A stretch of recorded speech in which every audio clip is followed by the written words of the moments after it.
Grandma handed my sister's twins full plates of turkey and stuffing, then looked at my hungry kids and said, "You'll have to wait for seconds." There was plenty of food on the table, but apparently not enough love to go around. What happened next made me realize my family had been playing favorites for years, and I was done being the consolation prize. Hi, I'm Sophia, and I'm 32 years old.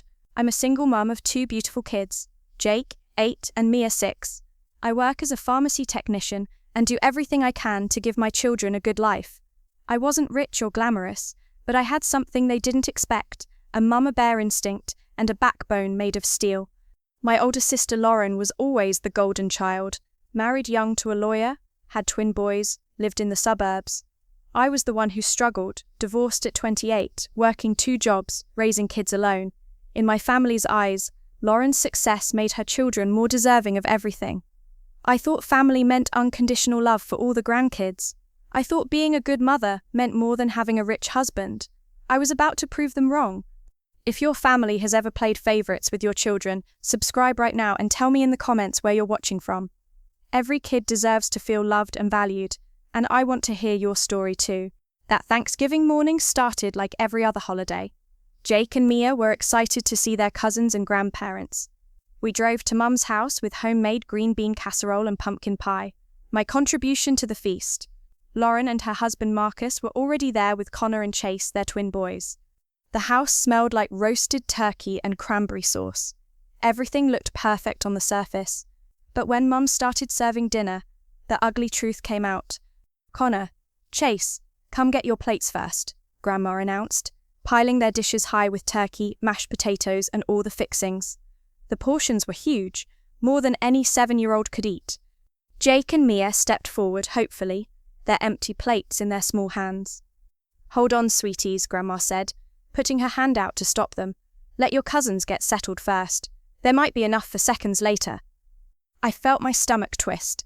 There was an entire turkey on the table, plus 3 different side dishes. There was plenty of food for everyone. But that wasn't the worst part. Lauren's boys got seats at the main dining table with the adults, eating off the good china with the silver forks. Jake and Mia were directed to a card table in the corner, with plastic Disney plates and mismatched utensils. "Why can't we sit with everyone else?" Mia whispered to me. Before I could answer, Uncle Tom raised his wine glass. "Here's to Lauren's family. Marcus's promotion. The boys making honor roll. It's so nice when everything works out perfectly." He toasted Lauren's success, while my kids sat forgotten in the corner. No mention of Jake's reading improvement or Mia's art award from school. When Mia quietly asked, "Mummy, why don't we get the fancy plates?" Grandma overheard. "Because good china is for special occasions, honey," she said loudly enough for everyone to hear. "Maybe when your mummy gets her life together." The room went quiet. My face burned with embarrassment, but worse was seeing the confusion in my children's eyes. They didn't understand why they were treated differently. They just knew they were. That's when I started really looking around. Family photos on the mantle showed mostly Lauren's kids. The few pictures that included Jake and Mia were small and pushed to the back. Christmas presents under the tree had obviously expensive gifts labeled for Connor and Chase, while Jake and Mia's presents were clearly dollar store finds wrapped in leftover paper. This wasn't accidental. It was systematic. 3 weeks later, Christmas morning, confirmed everything I suspected. We gathered at Mum's house again for gift opening.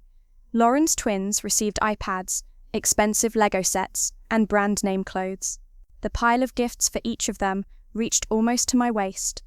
Jake and Mia received used books, dollar store toys, and clearance clothes that didn't fit properly.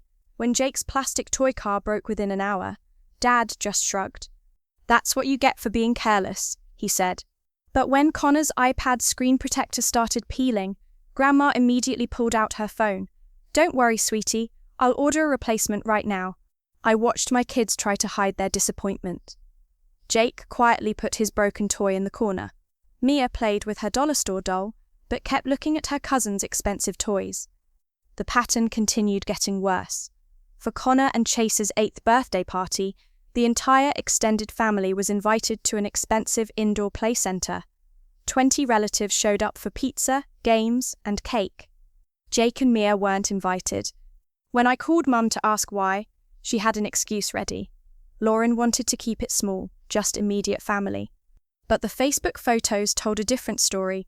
Aunts, uncles, cousins, family friends, everyone was there except my children.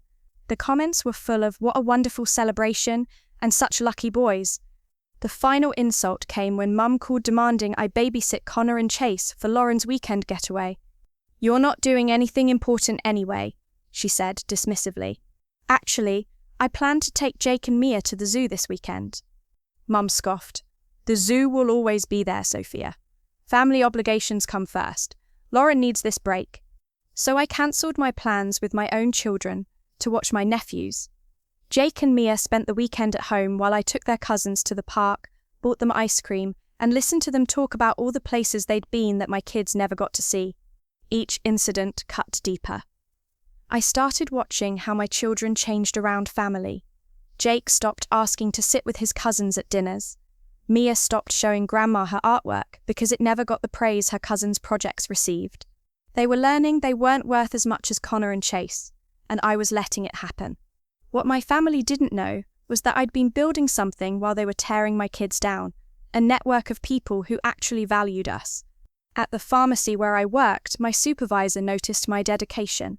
I stayed late to help customers, covered shifts when co-workers were sick, and always maintained perfect inventory records.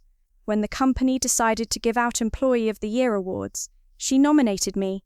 "Sophia goes above and beyond every single day," she wrote in her nomination letter. "She's exactly the kind of employee we want representing our company." Through Jake's school, I started meeting other single parents facing similar challenges. We formed an informal support group, planning activities where all our children were treated equally.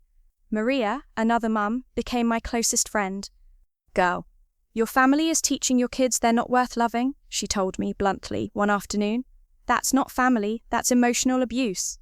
I started documenting everything: photos of the unequal gift piles at Christmas, screenshots of family group texts where my kids were excluded from plans, pictures of birthday parties where Connor and Chase were celebrated while Jake and Mia were ignored. Not for revenge, for clarity. I needed to see the pattern in black and white. While organizing my finances for taxes, I discovered something shocking. Over the past 2 years, I'd spent over $8,000 on family gatherings, expensive side dishes for every dinner, gifts for everyone's birthdays and holidays, gas money driving across town for every event. Meanwhile, my children had received maybe $200 worth of gifts total from the entire extended family. I was funding celebrations where my kids were treated like unwelcome guests. When I won Employee of the Year, my co-workers threw a celebration lunch. They decorated a table just for Jake and Mia, ordered their favorite pizza, and made them feel like the most important kids in the room. "Your mum works so hard to take care of you," my supervisor told them. "You should be proud of her." Jake beamed. Mia hugged my leg tight. This is what appreciation looked like. But my family's behavior kept getting worse. Lauren started expecting me to provide free childcare regularly. Mum assumed I would host Easter dinner because Lauren's too busy with the country club committee. They'd grown comfortable treating me like the family servant. At Easter dinner, I overheard a conversation that changed everything. Lauren was talking to Mum in the kitchen while I cleaned dishes. "Honestly, Sophia should be grateful we include her kids at all," Lauren said. "It's not our fault she made bad choices." Mum nodded. "At least Jake and Mia have some positive role models in Connor and Chase." They talked about my children like charity cases, like burdens they graciously tolerated. The breaking point came at Jake's 9th birthday party. I invited the whole family to celebrate at our local pizza place. I ordered decorations, bought an expensive cake, and prepared goodie bags for all the kids. 2 relatives showed up. 2. The excuse was always the same. "So busy this weekend. Prior commitments, maybe next time." That same weekend, 20 family members attended Connor and Chase's school play. The Facebook photos showed 3 generations gathered to support the twins. Group photos, dinner afterward, everyone beaming with pride. My son's birthday got 2 people, their school play got 20. I made a decision that night. I was hosting one final family dinner. Thanksgiving the following year, I sent careful invitations to everyone, promising a special announcement that would bring the family together. They all came, expecting the usual dynamic: I'd prepared a beautiful dinner with place cards, ensuring every child sat at the main table, equal portions for everyone, no plastic plates in sight. After we ate, I stood up with a folder in my hands. I wanted to share some photos from this past year, I said, connecting my laptop to the TV. The first slide showed Christmas morning, side-by-side photos of the gift piles. Connor and Chase's mountain of expensive presents next to Jake and Mia's handful of dollar store toys. "This is what favoritism looks like," I said calmly. Lauren shifted uncomfortably. "Sophia, what are you doing?" The next slide showed birthday parties, family gatherings, school events. Every photo told the same story. Connor and Chase celebrated, Jake and Mia ignored. Then I pulled out my financial records. Over the past 2 years, I've contributed $8,000 to family gatherings. My children have received $200 worth of gifts total. I spread the receipts across the table. I've been funding celebrations for kids who were treated like royalty while mine were treated like burdens. "Sophia, you're being ridiculous," Lauren snapped. "Kids don't keep score." I looked at her steadily. "You're right, parents keep score, and I've been failing my children by allowing this." I held up my Employee of the Year certificate. This is what recognition looks like when it's based on merit, not favoritism. My kids deserve to see their mum valued. The next photos showed Jake and Mia at my work celebration, at school award ceremonies, at birthday parties with our support group. In every picture they were smiling, celebrated, treated like the amazing kids they are. "Sophia, you're tearing the family apart over nothing," Mum said, tears in her eyes. "I'm protecting my children from people who taught them they're worth less than their cousins," I replied. I stood up, my voice steady and strong. "We're done accepting crumbs. Jake and Mia will grow up knowing they deserve full plates, front row seats, and unconditional love. If you can't provide that, we'll find people who can." I gathered my children's coats and headed for the door. Jake and Mia followed without question. They were ready to leave too. "When you're ready to love all your grandchildren equally," I said, turning back one last time, "you know where to find us." We walked out into the cool November air. For the first time in years, I felt free. The months that followed were the happiest of our lives. We created new holiday traditions with our support group families. Jake and Mia experienced celebrations where every child was valued equally. No favorites, no leftovers, no plastic plates in corners. Both kids flourished without the constant comparison to their cousins. Jake joined the school robotics team and discovered a talent for engineering. Mia took art classes and filled our refrigerator with colourful drawings that I proudly displayed for every visitor to see. Mum called occasionally, claiming she missed the grandkids. Lauren sent texts, asking when I would get over this phase. But I maintained firm boundaries. "Equal treatment isn't negotiable," I told them. "My kids won't beg for love anymore." For once, walking away didn't feel like giving up. It felt like standing up. I finally understood that my children didn't need their approval. They needed their mother to protect their worth. Jake and Mia stopped asking why their cousins got better treatment. Instead, they focused on friends and activities where they were appreciated for who they are. They learned that real family treats you with respect, not as an afterthought. If your family has ever made your children feel like they're not good enough, hit subscribe and share your story in the comments. Tell me where you're watching from. I want to build a community of parents who refuse to let anyone treat their kids as second best. Your children are watching how you handle their treatment.